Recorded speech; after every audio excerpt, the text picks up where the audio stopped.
Kaugnay po sa lagay ng panahon ngayong Lunes, kausapin natin si Pag-asa Weather Specialist, Veronica Torres. Magandang umaga at welcome po sa Balitang Hali.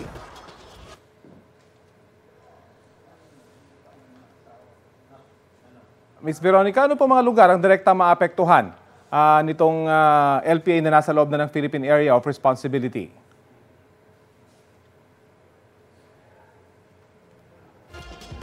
Ito pong low pressure area na nasa loob ng ating Philippine Area of Responsibility ay naka-embed sa Intertropical Convergence Zone ng ITCZ. So, yung epekto, itong low pressure area at ITCZ, nagdadala ng mga kalat-kalat na pag-ulan, pagkidlat, pagkulog sa may Bicol Region, Mimaropa, Quezon, Rizal, Laguna at Batangas po. Gaano po kalaki yung posibilidad na maging bagyo ang binabantayang tropical depression sa labas po ng PAR? Opo, yung tropical depression sa labas ng PAR ay yung chance, may kababaan pa naman yung chance ng pag-develop, pero hindi naman natin tinatanggal yung possibility nito dahil nasa karagatan pa nga. At mababa rin naman yung chance na pumasok ng ating PAR. So yung ulang naranasan po dito sa Metro Manila, hanggang kailan po natin ito may experience? So, nasaan kasi natin ngayon, posible pa rin maging maulan, Metro Manila, although pagdating ng mga susunod na araw, asahan naman natin yung pagbuti ng panahon.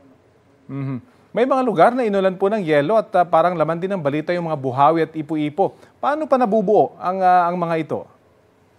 So, yung mga hail, pati na rin yung mga ipo-ipo, sila nabubuo kapag meron tayong severe thunderstorm. So, kapag sa hail naman, may parte na sa mga thunderstorm cloud na tinatawag nating freezing point. So, kapag may mga particle na kahit yung maliliit na particle, sabihin natin mababalutan sila ng tubig pag habang umiikot sila ng umiikot sa ating mga thunderstorm cloud. So, hanggat hindi sila bumababa, umiikot lang sila, kumakapal ito.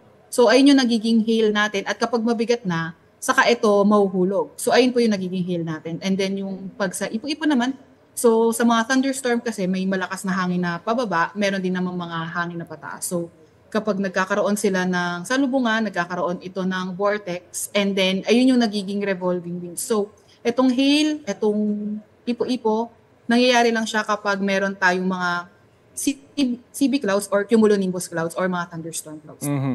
Ms. Veronica, sa ibang bansa kasi, di ba yung mga hail napakalalaki? Pero dito sa Pilipinas, lumalaki po ba ito at gaano ito kadelikado para sa mga taong nasa labas ng kanilang mga bahay?